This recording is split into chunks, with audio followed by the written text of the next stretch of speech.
Praise the lord. దేవునికి స్తోత్రం. సాటిలేని జీవము గల సర్వశక్తిమంతుడైన యేసయ్య పరిశుద్ధ నామంలో అందరికీ బ్లెస్సింగ్ బీయింగ్ క్రిస్టియన్ తరపున వందనాలు. మరి మన A to Z Christian trades లో భాగంగా ఈరోజు ఆల్ఫాబెట్ ఎక్స్ జీనియల్, ఇదొక గ్రీక్ టర్మ్ అండి. ఇంగ్లీష్లో హాస్పిటాలిటీ అని, మరి తెలుగులోకి ట్రాన్స్లేషన్కి వచ్చేసరికి ఆతిథ్యం అని, బస అని. అంటే ఫిలోమోను 1:22లో గెస్ట్ రూమ్గా, అలాగే అపోస్తుల కార్యములు 28:22లో లాడ్జింగ్గా మరి ఈ బస్సుని ట్రాన్స్లేట్ చేయటం జరిగింది. అలాగే ఆతిథ్యం అనే మాట మీద వచ్చే లేఖనాన్ని ధ్యానిద్దాము. దీనికి కీవర్డ్స్గా ఎబ్రీలకు రాసిన పత్రిక 13వ అధ్యాయము 1వ వచనం ధ్యానిద్దాం. సహోదర ప్రేమ నిలువరముగా ఉండనీయుడి, ఆతిథ్యము చేయ మరువకుడి, దాని వలన కొందరు ఎరుగకయే దేవుని దూతలకు ఆతిథ్యము చేసిరి. దేవునికి స్తోత్రం. మరి దీన్ని ఇంగ్లీష్లో కూడా చదువుదాము. Keep on loving one another as brothers and sisters.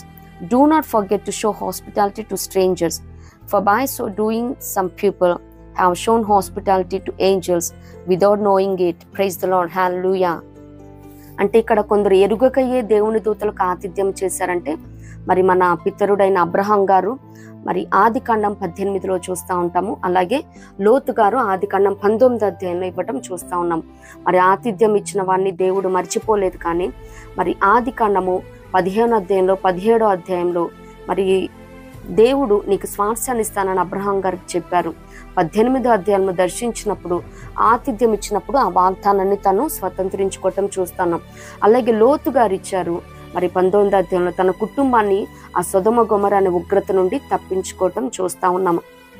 అంత మాత్రమే కాదు, కానీ మరి ఏ సందర్భాలలో పరిశుద్ధ గ్రంథంలో ఆతిథ్యం అనే మాట పరిగణించబడింది, అలాగే మరి ఆతిథ్యం ఎలా ఇవ్వాలి, ఎవరికి ఇవ్వాలి, ఆతిథ్యం ఇవ్వటంలో దాగి ఉన్న ఆశీర్వాదాలను చూద్దాము.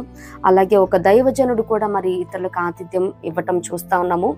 మరి ఈ లేఖనాన్ని మనం ధ్యానించినట్లయితే ఏ సందర్భాలలో పరిశుద్ధ గ్రంథంలో ఆతిథ్యం పరిగణించబడింది. కన్సిడరేషన్ ఆఫ్ హాస్పిటాలిటీ, మరి దైవజనులకు ఆతిథ్యం ఇవ్వటంలో ఫిలోమోనుకి 1:22లో మనం చూడగలుగుతామన్నమాట. అంతేకాదు, నీ ప్రార్థన మూలముగా నేను నీకు అనుగ్రహింపబడుదునని నిరీక్షించుచున్నాను గనుక నా నిమిత్తము బస సిద్ధము చేయము. దేవునికి స్తోత్రం. ఇక్కడ ఒక గెస్ట్ రూమ్ అరేంజ్ చేయని పౌలు గారు చెప్తా ఉన్నారనమాట. దేవునికి స్తోత్రం. మరి ఇక్కడ మనం 2 రాజులు 4:8 నుంచి 11 వచనాల్లో చూస్తాం కదా. కనురాలని స్త్రీ కూడా మరి ఎలీషా గారిని దైవజనుడిగా గుర్తించి భక్తి గల్లవాడని మరి గోడ మీద ఒక చిన్న గది, మంచం, బల్ల, పీట, దీపస్తంభం మనం ఉంచుదాము, ఆయన ఇటు వచ్చినప్పుడల్లా ఇక్కడ బస చేస్తారని తన యజమానులతో చెప్పటం అక్కడ చూస్తా ఉన్నాం అన్నమాట. మరి దైవజనులకి ఆతిథ్యం ఇవ్వటం మనం ఇక్కడ పరిగణించడం జరుగుతూ ఉన్నది, ఆతిథ్యం అనే మాట. అలాగే సంఘ పెద్ద నియామకంలో మరి తీతుకు రాసిన పత్రిక 1వ అధ్యాయము 8లో కూడా మనం చూస్తుంటాం.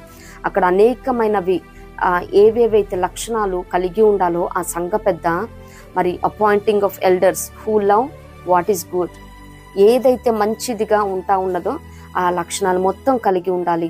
వాటిల్లో అతిథి ప్రియుడిగా ఉండాలి సంఘ పెద్ద అని మరి పౌలు గారు అక్కడ తీతు గారికి హెచ్చరించడం మనం ఇక్కడ లేఖనాల్లో చూస్తూ ఉంటాము. ఇంగ్లీష్లో అయితే హీ మస్ట్ బి హాస్పిటబుల్, అంటే ఆతిథ్యం ఇవ్వటానికి ఇష్టంగా మరి ఉండే వ్యక్తి అయి ఉండాలి. ఎందుకు వచ్చారా బాబు వీళ్ళు, ఎప్పుడు వెళ్తారు అనే ఉద్దేశం కాకుండా మరి చాలా ఇష్టంగా, ప్రియంగా అతిథుల్ని రిసీవ్ చేసుకునే మనసు ఉండాలి సంఘ పెద్దకి అని. అలాగే మూడోదిగా చూసినట్లయితే విధవరాళ్ల లెక్కల పరిగణలో మరి 1 తిమోతి 5వ అధ్యాయం 10వ వచనంలో చూసినట్లయితే సత్క్రియలకు పేరు పొందిన విధవరాలు పిల్లలను పెంచి పరదేశులకు ఆతిథ్యం ఇచ్చి పరిశుద్ధుల పాదములు కడిగి శ్రమపడు వారికి సహాయము చేసి ప్రతి సత్కార్యము చేయ పూనుకొనినదైతే ఆమెను విధవరాండ్ర లెక్కలో చేర్చవచ్చును. ఇది అసలు ఈ లెక్కలు ఎందుకు అడుగుతా ఉన్నారంటే తిమోతి గారిని పౌలు గారు మరి 1వ శతాబ్దంలో మరి స్త్రీలకు అంత ఎర్నింగ్ ఆపర్చునిటీస్ ఉండవు. అందున ఒక విధవరాలకి మరి జీవనం కష్టమైపోతూ ఉంటుంది. వారికి ఇంకా పిల్లల్ని పెంచి పెద్ద చేసేసి వాళ్ళు ఇండివిజువల్గా వెళ్ళిపోవటం, మరి వీళ్ళు ఒక్కళ్ళే ఉంటా ఉంటే మనం సంఘం పక్షంగా అటువంటి దీన వృద్ధురాలని మనం కొంచెం సహాయం చేద్దాము అని చెప్పే ఉద్దేశంలో అక్కడ లెక్కలు అడుగుతా ఉన్నారు. అది కూడా మరి 60+ ఇయర్స్ ఉండాలని, కొన్ని ఏదైతే లక్షణాలు మనం చదివినామో వాటిలో మరి ఆతిథ్యం ఇచ్చేవారుగా కూడా ఉండాలంట. అంటే ఒకప్పుడు తను చాలా బతికింది కష్టపడి, మరి ఇతరులను కూడా ముక్కు మొహం తెలియని వాళ్ళకు కూడా తను సహాయం చేసింది. పరదేశీ అంటే అక్కడ స్ట్రేంజర్స్ అని, మనకి స్ట్రేంజర్స్ అంటేనే అర్థం తెలియని వాళ్ళని. మరి అటువంటి వాళ్ళని కూడా చూసింది. మరి ఇటువంటి సమయంలో, ఇటువంటి వృద్ధ సమయంలో దీనురాలుగా ఉన్నది సంఘపక్షంగా ఆవిడికి మనం సహాయం చేయాలని ఇక్కడ లెక్కలు అడుగుతా ఉన్నారన్నమాట. దేవునికి స్తోత్రం. అందుకే జ్ఞాని అని సొలొమోన్ గారు అన్నారు కదా ప్రసంగి 11:1, నీ ఆహారమును నీళ్ల మీద వేయుము, చాలా దినములైన తరువాత అది నీకు కనబడును. దేవునికి స్తోత్రం. మరి మనం ఇప్పుడు ఉన్నప్పుడు సహాయం చేస్తూ ఉంటే మనకి ఆపద సమయంలో అవసరమైనప్పుడు అద్భుత రీతిగా దేవుడు మన అవసరాన్ని తీర్చే దేవుడే ఉన్నాడు. దేవునికి స్తోత్రం. అలాగే రెండోది చూసినట్లయితే ఎలా ఆతిథ్యం ఇవ్వాలి, హౌ టు ఆఫర్ హాస్పిటాలిటీ. సణుగు కొనకుండా, 1 పేతురు 4:9 ఉంటది కదా, సణుగు కొనకుండా ఒకనికి ఒకడు ఆతిథ్యము చేయడి. Offer hospitality to one another without grumbling. దేవునికి స్తోత్రం. మరి మనం ఇచ్చేటప్పుడు మనస్ఫూర్తిగా ఇవ్వాలి. మరి అతిథి ప్రియత్వం అంటే అదే. మరి ఆనందంగా మనం ఇతరులకి సహాయం చేయాలి, ఆతిథ్యం ఇవ్వాలి అని. అలాగే రెండోదిగా చూసినట్లయితే శ్రద్ధగా ఆతిథ్యం ఇవ్వాలంట.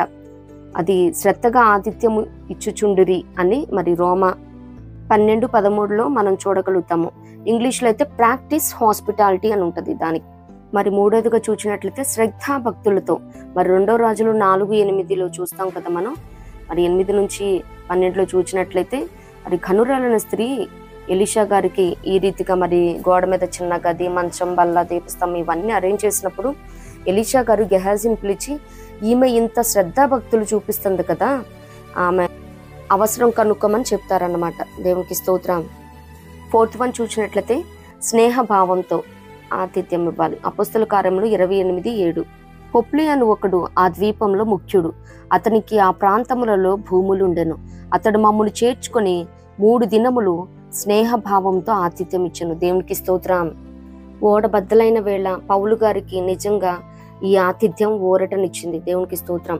మనమిచ్చే ఆతిథ్యం కూడా ఇతరులకి, మన ఇంటి దాకా వచ్చారంటే వారు ఏదో ఒక అవసరంలో ఉంటేనే వస్తారండి. ఏదైనా ఎగ్జామ్స్ రాయటానికో, మరి కాంపిటేటివ్ ఎగ్జామ్స్కి, ఎంట్రన్స్ ఎగ్జామ్స్ ఈ రీతిగా వస్తూ ఉంటారు. వారందరినీ మనం ఫ్రెండ్లీగా రిసీవ్ చేసుకోవాలి, అతిథి ప్రియంగా ఉండాలి, అలాగే శ్రద్ధగా వారికి చెయ్యాలి, సన్నుక్కోకుండా చెయ్యాలి. అంటే వాళ్ళకి ఏదో హౌజెస్ లేవని కాదు, కానీ ఏదైనా హాస్పిటల్ పని మీద కానీ ఈ రీతిగా వచ్చినప్పుడు ఎవరూ తృణీకరించకుండా అందరినీ కూడా మనం ఆతిథ్యం ఇవ్వాలి. క్రిస్టియన్గా ప్రతి ఒక్కరి బాధ్యత, కర్తవ్యమై ఉన్నది. దేవునికి స్తోత్రం. 3rd వన్ చూసినట్లయితే ఎవరికి ఆతిథ్యం ఇవ్వాలి, to whom we must offer hospitality. అందరికీ ఇవ్వాలి ఆతిథ్యం. అంటే లేఖనాల ప్రకారం కొన్ని చూసుకుందాము. ఆకలిగా ఉన్న వారికి, మరి యెషయా గ్రంథము 58:7 ఉంటుంది కదా, నీ ఆహారము ఆకలిగొన్న వారికి పెట్టుటయు, మరి అక్కడ చెప్తూ నీ రక్త సంబంధికి మొహం తప్పించకూడదు అని చెప్తూ, ఇదియే కదా నాకు ఇష్టమైన ఉపవాసం అంటా ఉన్నారు. దేవునికి స్తోత్రం. అంటే దేవుడు ఆతిథ్యం ఇవ్వటానికి కూడా ఒక ఇష్టమైన కార్యంగా ఎంచుతా ఉన్నాడు. దేవునికి స్తోత్రం. మనం ఉపవాసం ఉంటున్నామని ఓకే ఈ రోజుకి సేవ్ చేసేసాం కొంత రైసు అలా వెజ్జెస్ అని అనుకోవటం కాదు, కానీ ఎవరైతే ఆకలి కొని ఉంటారో వారికి ఆహారం పెట్టడం ఆయనకి ఇష్టమైన ఉపవాసం. అలాగే రెండోది మిక్కిలి అల్పులకు, మత్తయి సువార్త 25:30-40 వరకు చూసినట్లయితే అక్కడ 40 వచనంలో, అందుకు రాజు, మిక్కిలి అల్పులైన ఈయన సహోదరులలో ఒకనికి మీరు చేసితిరి గనుక నాకు చేసితిరని నిశ్చయముగా మీతో చెప్పుచున్నానని వారితో అనను. దేవునికి స్తోత్రం. ఇప్పుడు వాళ్ళు అంటారు కదా, మేము ఎప్పుడు చేసాం ప్రభు అన్నప్పుడు, నేను ఆకలి కొన్నాను, భోజనం పెట్టారు, దాహం ఇచ్చారు, చేర్చుకున్నారు, మరి నాకు బట్టలు ఇచ్చారు, నన్ను చూడవచ్చారు, నేను రోగిగా ఉన్నప్పుడు, నేను చెరసాల్లో ఉన్నాను, నన్ను చూడవచ్చారు, ఈ రీతిగా చెప్తూ వారికి చేస్తే నాకు చేసినట్టని యేసయ్య నీతిమంతులతో చెప్తున్న మాట అన్నమాట. అంత మాత్రమే కాదు, కానీ 3rd వన్ చూసినట్లయితే మరి బీదలకి, కుంటి వారికి, గ్రుడ్డి వారికి, అంగహీనులకి. ఇక్కడ చూసినట్లయితే లూకా సువార్త 14:12-14 వరకు చూసినట్లయితే మరి యేసయ్య ఎవరికి ఆతిథ్యం ఇయ్యాలో ఇక్కడ చెప్తా ఉన్నారు. మరియు ఆయన తన్ను పిలిచిన వానితో ఇట్లనెను, నీవు పగటి విందైనను రాత్రి విందైనను చేయునప్పుడు నీ స్నేహితులనైనను, నీ సహోదరులనైనను, నీ బంధువులనైనను, ధనవంతులకు నీ పొరుగువారినైనను పిలువవద్దు. వారు ఒకవేళ నిన్ను మరలా పిలుతురు గనుక నీకు ప్రత్యుపకారము కలుగును. అయితే నీవు విందు చేయనప్పుడు బీదలను, అంగహీనులను, కుంటివాండ్రను, గుడ్రివారను పిలువుము. నీకు ప్రత్యుపకారము చేయుటకు వానికేమీయూ లేదు గనుక నీవు ధన్యుడు వగుదువు. నీతిమంతుల పునరుత్థానమందు నీవు ప్రత్యుపకారం పొందుదు అని చెప్పును. దేవునికి స్తోత్రం. మరి ఇక్కడ యేసయ్య ఇటువంటి వాడిని పిలవమని చెప్తా ఉన్నారు. నిజంగా ఇది అన్నిల్లో చాలా మంది చేస్తూ ఉంటారండి. ఏదన్నా పండగలప్పుడు వాళ్ళ గొళ్ళ ముందు వాళ్ళందరినీ పిలిచి ఆ రీతిగా పెడుతూ ఉంటారు కదా, అన్నదానం అని. మరి యేసయ్య కూడా ఇదే చెప్తా ఉన్నారు. వాళ్ళకి తెలుసో తెలియకో యేసయ్య చెప్పిన మాటని ఫాలో అవుతున్నారు. దేవునికి స్తోత్రం. మన ఫ్రెండ్స్ని, కలీగ్స్ని, నైబర్స్ని వీళ్ళు పిలిచినప్పుడు వాళ్ళు గిఫ్ట్స్ తెస్తారు. మనం వెళ్ళేటప్పుడు మనం తీసుకొని వెళ్తాం. దీనివల్ల యూజ్ ఏముండదు.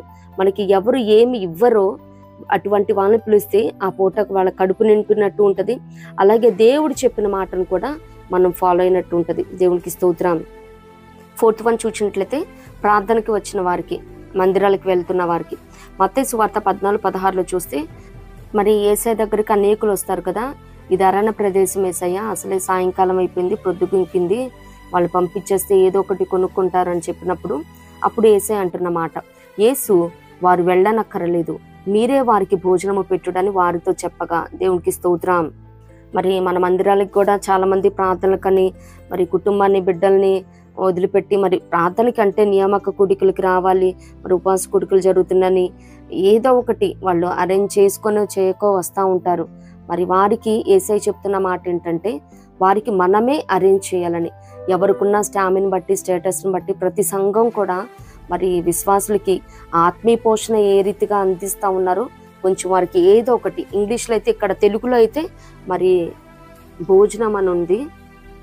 ఇంగ్లీష్లో Jesus replied, they do not need to go away, you give them something to eat. ఏదో ఒకటి వాళ్ళకి పెట్టడానికి, అంటే కొంచెం టీ ఇవ్వటమో, బిస్కెట్స్ ఇవ్వటమో, కొంచెం వాళ్ళు వాళ్ళ గృహాన్ని చేరేదాకా కొంచెం ఎనర్జెటిక్గా ఉండటం కోసం అన్నట్టు ఇంగ్లీష్ ట్రాన్స్లేషన్లో ఉంది. But whereas in case of Telugu translation భోజనము అన్నది. బట్ ఏదేంటికి ఫైనల్గా మరి మందిరాలకి, సంఘాలకు వస్తున్న విశ్వాసులకి వాళ్ళ కడుపు కూడా చూడమని, ఆత్మీయతే కాదు శారీరకంగా కూడా కొంచెం వారిని చూడమని. అంత మాత్రమే కాదు కానీ 5వది చూచినట్లయితే గృహ దర్శనానికి వచ్చిన వారికి, అంటే ఇంటింటి సువార్త చెప్పుకునే వాళ్ళకి కానీ ఈ రీతిగా వారికి కూడా మరి మత్తయి సువార్త 10:42 అలాగే మార్కు సువార్త 9:41 మనం చూడగలుగుతాం అన్నమాట. మరి మత్తయి సువార్త 10:42, మరియు శిష్యుడని ఎవడు ఈ చిన్నవారిలో ఒకనికి గిన్నెడు చన్నీళ్లు మాత్రం త్రాగనిచ్చునో వాడు తన ఫలము పోగొట్టుకొనడని నిశ్చయముగా మీతో చెప్పుచున్నాను. దేవునికి స్తోత్రం. మరి ఇదే మార్కు సువార్త 9:41 మరి మీరు క్రీస్తు వారని ఎవరైతే మిమ్మల్ని చూసి మంచినీళ్ళు అన్న ఇస్తారో వారు వారి ఫలాన్ని పోగొట్టుకోరని. మరి చాలా మంది ఏదైనా దాహం అవుతుందని ఎవరైనా అన్యులింటికి కానీ, క్రిస్టియన్స్ ఇంటికి వెళ్ళినా కానీ ఎవరు అసలు రానియటానికే ఇష్టపడరు. పాండమిక్ తర్వాత అసలు భయపడిపోతున్నారు అనుకోండి. స్ట్రేంజర్స్ని రానివ్వరు. అట్లీస్ట్ మంచినీళ్ళు అన్న ఇస్తే మనం ఫలం పొందుకుంటామని ఇక్కడ యేసయ్య చెప్తా ఉన్నారు. దేవునికి స్తోత్రం. 4th వన్ చూసినట్లయితే ఆతిథ్యం ఇచ్చుటలో ఆశీర్వాదాలు, బ్లెస్సింగ్స్ ఇన్ హాస్పిటాలిటీ. మరి ఇది కుటుంబ రక్షణ. రాహాబ్ గారు ఇక్కడ యెహోషువ 2:1 అలాగే 4వ వచనంలో మనం చూడగలుగుతాం అన్నమాట. అంటే అనేక మంది మన లేఖనాల్లో ఆతిథ్యం ఇచ్చి మరి ప్రవక్తలను కానీ, దైవజనులు కానీ మరి మేలులు, దీవెనలు పొందుకున్న వారు ఉన్నారు. బట్ ఇక్కడ ఆతిథ్యం అని డైరెక్ట్గా ఆ ట్రాన్స్లేషన్ ప్రకారం మనం ధ్యానిస్తూ ఉన్నాం కాబట్టి కొన్ని లేఖనాన్ని ధ్యానిద్దాము. మరి యెహోషువ 2:1 అలాగే 4వ వచనంలో కూడా మరి రాహాబ్ అక్కడ ఎవరైతే స్పై వేగుల వారు ఉన్నారో తను ప్రాణాన్ని కోర్చి, ఎందుకంటే ఆ రాజు దగ్గర నుంచే మనుషులు వచ్చారు, రాజుకు తెలిసింది ఇన్ఫర్మేషన్ నీ దగ్గరకు వచ్చారు అని. మరి తను చాలా ప్రాణాన్ని పణంగా పెట్టి ఆ వేగుల వారిని దాచిపెట్టింది.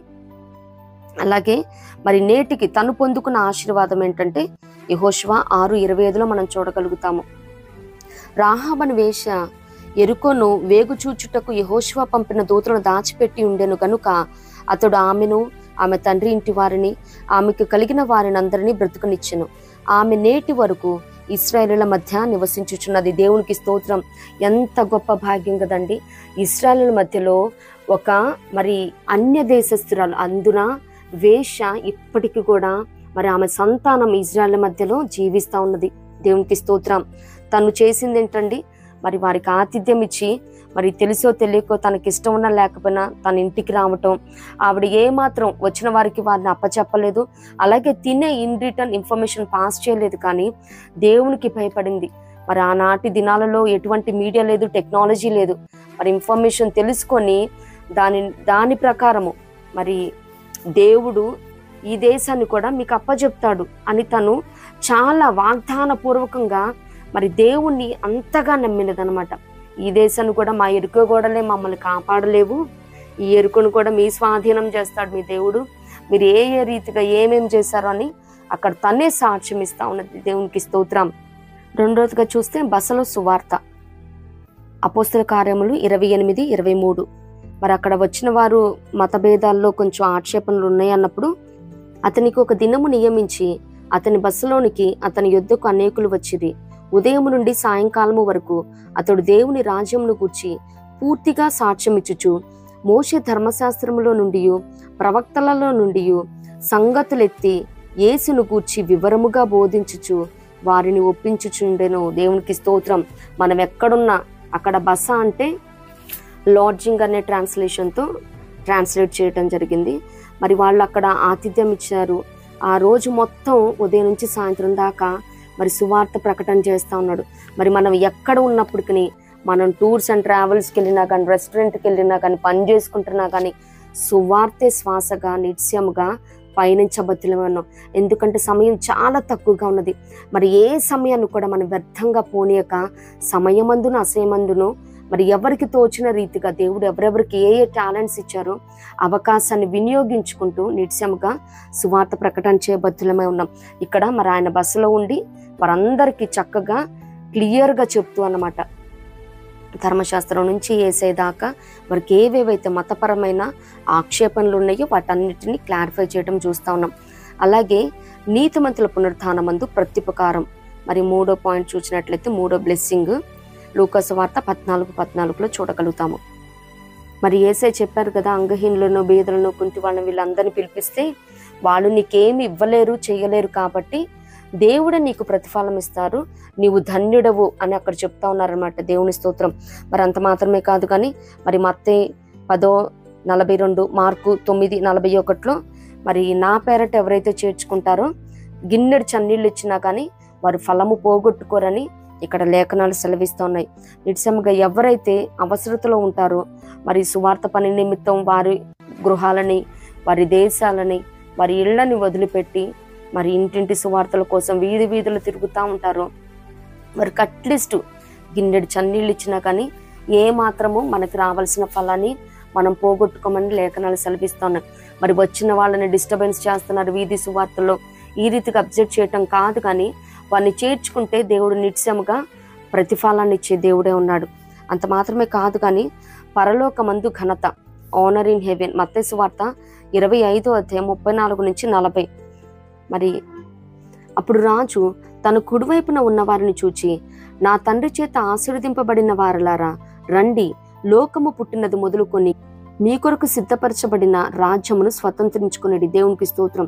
ఇక్కడ వాళ్ళు చేసింది ఏంటంటే, మరి నేను ఆకలి కొన్నాను, నాకు ఆహారం ఇచ్చారు, తప్పికొంటిని దాహం ఇచ్చారు, పరదేశనే ఉన్నాను, నన్ను చేర్చుకున్నారు, దిగంబరనే ఉంటే బట్టలు ఇచ్చాను. మరి ఈ రీతిగా ఆతిథ్యం ఇచ్చినప్పుడు దేవుడు మరి విడిచిపెట్టే దేవుడు కాదు, మరిచిపోయే దేవుడు కాదు. 5th వన్ చూసినట్లయితే కొదువ తీర్చబడి పోగొట్టుకున్నది సమకూర్పు.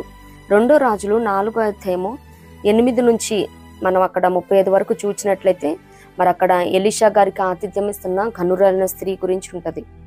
మరి ఆవిడ శ్రద్ధ భక్తులతో ఆతిథ్యం ఇస్తున్న విధానాన్ని బట్టి అడిగి మరి తన అవసరత కొదువ తీర్చబడింది. మరి దేవుడు కుమారుణ్ణి ఒక శ్వాసాన్ని అనుగ్రహించడం, మరలా ఆ కుమారుడు చనిపోయినప్పుడు మరి అదే దైవజనుడి ద్వారా దేవుని కృపచేత మరలా సజీవంగా పొందుకోవటం మనం చూస్తూ ఉంటాము. దేవునికి స్తోత్రం. అదే ఆవిడ ఆతిథ్యం ఇవ్వకుండా మరి ఆ పట్టణంలో ఉన్న ప్రతి స్త్రీలాగే తను కూడా ఆలోచించినట్లయితే తను ఎప్పటికీ మరి కుమారుని పొందుకునేది కాదు. ఇన్ కేస్ పొందుకున్న ఆశీర్వాదం మరి దూరమైనా కానీ తిరిగి దక్కించుకోలేకపోయేదేమో. ఏదేంటికి మరి దైవజనులను గుర్తెరిగి తన శ్రద్ధాభక్తులు చూపించి ఆతిథ్యం ఇచ్చిన విధానాన్ని బట్టి దేవుడు అడిగి మరి తన అవసరాన్ని తీర్చి మరలా తన జీవితంలో అద్భుతాన్ని చేశాడు. దేవునికి స్తోత్రం. 6th వన్ చూసినట్లయితే స్వస్థత, అపోస్తుల కార్యములు 28:8. మరి అక్కడ స్నేహభావంతో పొప్లి చేర్చుకున్నాడు కదండి. అప్పుడు పొప్లి యొక్క తండ్రి జ్వరము చేతను రక్తభేది చేతను బాధపడుచు పండుకొని ఉండెను. పౌలు అతని యొద్దకు వెళ్లి ప్రార్థన చేసి అతని మీద చేతులుంచి స్వస్థపరచును. దేవునికి స్తోత్రం. మరి యాక్చువల్లీ ఇన్ని ఆతిథ్యాలు ఇచ్చిన వారి సంఘటనలు మనం చూసినప్పుడు ప్రతి సందర్భంలో కూడా వారు ఏమీ ఎక్స్పెక్ట్ చేయకుండానే ఆతిథ్యం ఇవ్వటం మనం చూస్తూ ఉన్నాం. తన స్నేహభావంతో ఆతిథ్యం ఇచ్చాడు. మరి అక్కడ కలిసినప్పుడు పౌలు గారు అక్కడ మిరాకిల్ చేయటం, అంటే ఆ పాము కరవకుండా ఉండటం, అదే పెద్ద మిరాకిల్ వాళ్ళ దృష్టిలో. మరి అటువంటి సందర్భంలో కూడా మరి మా తండ్రి ఉన్నాడు, తన జ్వరంతో మంచాన పడి ఉన్నాడు, మీరు రండి అని అక్కడ పిలిచినట్టు లేదు. 3 రోజులు స్నేహభావంతో ఉంచుకున్నారు. మరి తనే స్వార్థంగా ఆలోచించినట్లయితే ఇంటికి తీసుకొచ్చి స్వస్థత ప్రార్థన చేయించి మనం పంపించేవాళ్ళేమో. కానీ ఎంత ఘనంగా మరి వాళ్ళని పంపుతున్నారో మనం చూస్తాము. అక్కడ తను చేర్చుకున్న విధానాన్ని బట్టి మరి తండ్రికి స్వస్థత కలిగిందన్నమాట. అంత మాత్రమే కాదు కానీ 7వదిగా చూచినట్లయితే కీడు తొలగి మేలు కలుగును. 1 సమూయేలు 25వ అధ్యాయం 32 నుండి 34 వరకు మనం చూసినట్లయితే మరి అంతకుముందు దావీదు గారు నాబాలు యొద్దకి తన పనివాడిని పంపించి మరి మేము ఈ రీతిగా మీకు సహాయం చేశాం కదా, కొంచెం మాకు సహాయం చేయండి అన్నప్పుడు తను చాలా హార్ష్గా ఆన్సర్ చేయటం. మరి ఇది తెలిసిన తర్వాత ఆవిడ ఆహార పదార్థాలతో మరి ముందు పంపించి మరి దావీదు గారిని ఎదుర్కొని అక్కడ చాలా మరి ప్రవచనాత్మకంగా వాగ్దానపూర్వకంగా తను దావీదు గారితో మాట్లాడటం. దాని తర్వాత తాను దావీదు గారు అంటున్న మాట అన్నమాట, అందుకు దావీదు, నాకు ఎదురుపడుటకై నిన్ను పంపిన ఇశ్రాయేలు దేవుడైన యెహోవాకు స్తోత్రము కలుగును గాక. నేను పగ తీర్చుకొనకుండాను ఈ దినమున ప్రాణము తీయకుండాను నన్ను ఆపునందునకై నీవు ఆశీర్వాదము నొందుదుగాక. నీవు చూపిన బుద్ధి విషయమై నీకు ఆశీర్వాదము కలుగును గాక. నీవు త్వరపడి నన్ను ఎదుర్కొనకపోయిన ఎడల నీకు హాని చేయకుండా నన్ను ఆటంకపరిచిన ఇశ్రాయేలీయుల దేవుడైన యెహోవా జీవముతోడు తెల్లవారులోగా నాబాలునకు మగవాడొకడును విడువబడడన్న మాట నిశ్చయమని చెప్పి తన యొద్దకు ఆమె తెచ్చిన వాటిని ఆమె చేత తీసుకొని, నీ మాటలు నేను ఆలకించి నీ మనవిని అంగీకరించితిని, సమాధానముగా నీ ఇంటికి పొమ్మని ఆమెతో చెప్పను. దేవునికి స్తోత్రం. మరి చాలా వివేకంతో ఇక్కడ ఆతిథ్యం ఇవ్వటం మనం చూస్తూ ఉన్నాము. మరి అందుకే సామెతలు ఉంటుంది కదా, మరి సామెతలు 21:14 చాటున ఇచ్చిన బహుమానము కోపమును చల్లార్చును, ఒడిలో నుంచబడిన కానుక మహాక్రోధమును శాంతిపరచును. ఎందుకంటే అప్పుడే ప్రతిభకు ఉంటాడు కదా, ఇంకా చూసుకో తనకి ఎవ్వరు ఉండకుండా చేస్తాను, నేను ఇంత ఉపకారం చేస్తే అలా చేస్తాడని. మరి 21:22 చూస్తాం కదా, 1 సమూయేలు 25:21-22 దావీదు గారు శపథం పూనుతారన్నమాట, ఇంకా అతన్ని ఉంచను, మగవాళ్ళొక్కళ్ళు కూడా ఉండరు అని. అటువంటి సమయంలో మరి తిను వారి అవసరాన్ని తీర్చింది, ఆతిథ్యం ఇచ్చి. మరి వారికి ఏవేవైతే ఆతిథ్యం అంటే ఇంటికి చేర్చుకొని ఇవ్వమనే కాదు, కానీ వారికి అవసరమైన ఆహార పదార్థాలను తను అందించడం చూస్తా ఉన్నాం అన్నమాట. మరి దాన్ని బట్టి తను కీడు తొలగిపోయి మరి ఆశీర్వాదం పొందుకోవటం అంత మాత్రమే కాదు, కానీ దావీదు మహారాజుకి భార్య కూడా అయినట్టు మనం చూస్తూ ఉంటాము. మరి ఇంకా అనేకమైన లేఖనాలు ఉన్నాయి. మరి దైవజనులకి అలాగే ఇతరులకి ఆతిథ్యం ఇచ్చి మేలులు పొందుకున్నవారు. మరి అంత మాత్రమే కాదు, కానీ అపోస్తుల కార్యములు 10వ అధ్యాయం 22వ వచనంలో చూసినట్లయితే మరి అక్కడ కొర్నేలి గారు పేతురు గారిని పిలువనంపించడానికి మనుషులను పంపుతారు కదా, అప్పుడు అతడు వారిని లోపలికి పిలిచి ఆతిథ్యం ఇచ్చెను. దేవునికి స్తోత్రం. ఇంగ్లీష్లో then Peter invited the men in to the house to be his guest. వాళ్ళ గెస్టులాగా తను ఇన్వైట్ చేసి ఇంట చేర్చుకొని ఆతిథ్యం ఇచ్చినట్టు దైవజనుని మనం చూస్తూ ఉంటాం. మరి నేటి దినాలలో అయితే దైవజనులు అనకూడదు, కానీ కొంతమంది ఉన్నారు మంచిగా రిసీవ్ చేసుకునే వాళ్ళ విశ్వాసుల్ని. కానీ కొంతమంది అయితే మా ఇంటికి వస్తే ఏం తెస్తావు, మీ ఇంటికి వస్తే ఏం తెస్తావు పెడతావు, ఈ రీతిగా ఉంటా ఉన్నారు. ఏ దైవజనుడు కూడా ఈ రీతిగా ఉండకూడదండి. మరి పేతుగాని చూసినప్పుడు నాకు చాలా అనిపించింది, నిజమే కదా, దైవజనులు ఇలా కూడా ఉంటారని. లోపలికి పిలిచి, మరి నేటి దైవజనులు అయితే ఇంట్లోకి కూడా రానివ్వరు, ఇంకేసి వెళ్తే మంచినీళ్ళు ఇచ్చే దిక్కు కూడా ఉండదు అనమాట. ఈ రీతిగా ఎవ్వరు ఉండకూడదు. ఎందుకంటే పేతురు గారు మాదిరి చూపిస్తా ఉన్నారు, లోపలికి పిలిచి ఆతిథ్యం ఇచ్చినట్లు మరి లేఖనాలు సెలవిస్తూ ఉన్నాయి. దేవునికి స్తోత్రం. ఆతిథ్యం ఇవ్వకపోయినా పర్వాలా, ఏదైనా ఫంక్షన్స్కి పార్టీస్కి పిలిచినప్పుడు కొంచెం రెస్పెక్ట్ ఏమైనా తగ్గితే పిలిచినప్పుడు ఎలా రిసీవ్ చేసుకోవాలి. ఎందుకంటే అంతమందిలో ఉన్నప్పుడు కొంచెం జరుగుతాయి, కానీ పిలిచినప్పుడు దైవజనులకు ఇవ్వాల్సిన డ్యూ రెస్పెక్ట్ ఇవ్వాలి. ఇన్ కేస్ అదేమన్నా కొంచెం స్కిప్ అయితే అడ్జస్ట్ అయ్యే మనసు దైవజనులకు ఉండాలి. మరి ప్రతి క్రిస్టియన్ కూడా నిశ్చయముగా ఆతిథ్యం ఇచ్చే విషయంలో వెనుకాడకూడదు. అలాగే సన్నుక్కుంటా గొనుక్కుంటా ఇవ్వకూడదు. శ్రద్ధాభక్తులతో ఇవ్వాలి, స్నేహభావంతో ఇవ్వాలి. అంత మాత్రమే కాదు కానీ మరి హెబ్రీలో చూచినట్లయితే 6:10 మీరు చేసిన కార్యమును మీరు పరిశుద్ధులకు ఉపచారము చేసి ఇంకను ఉపచారము చేయుచుండట చేత తన నామమును బట్టి చూపిన ప్రేమను మరుచుటకు దేవుడు అన్యాయస్తుడు కాడు. దేవునికి స్తోత్రం. మంచి కార్యాల యందు ఆసక్తి గలవారమై ఉండాలి. అలాగే ఆతిథ్యం ఇవ్వటం మర్చిపోవద్దని మరి మన మూలవాక్యం చదువుకున్నాం కదా, ఆతిథ్యము చేయ మరువకుడి. మరి ప్రసంగి 11:1 చూచుకున్నట్టు మనం ఈరోజు చేస్తున్న ఇవి మొత్తం మంచి కార్యాలు, క్రియలు ఇవేవైతే ఉన్నాయో మన బిడ్డలకు అవి దీవెనగా, ఆశీర్వాదాలుగా, కాపుదలుగా, కృపాక్షేమాలనిచ్చేవిగా ఉంటాయి. దేవునికి స్తోత్రం. ఆతిథ్యం ఇద్దాం, ఆశీర్వదింపబడదాం. ఇట్టి కృప ప్రభు మనందరికి అనుగ్రహించునుగాక. ప్రభు కృప మనందరికి తోడైండునుగాక. ఆమేన్.